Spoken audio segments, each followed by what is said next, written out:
السلام علیکم ورحمۃ اللہ وبرکاتہ۔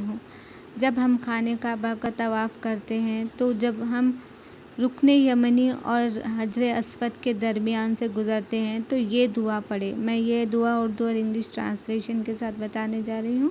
میرا ویڈیو اینڈ تک دیکھیں اور سبسکرائب، لائک، شیئر ضرور کریں، اس سے میری حوصلہ افزائی ہوگی اور ویڈیوز بنانے کے لیے تاکہ میرے آنے والے ویڈیوز آپ تک۔ اعوذ باللہ من الشیطان الرجیم۔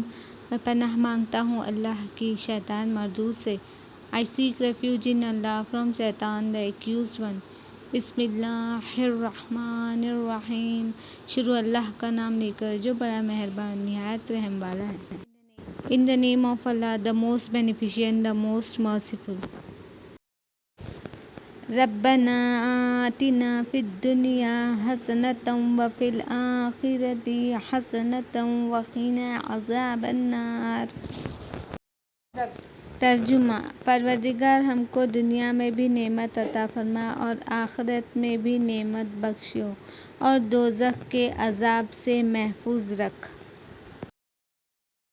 Our Lord, grant us the good things in this world and the good things in the next life, and save us from the punishment of the fire۔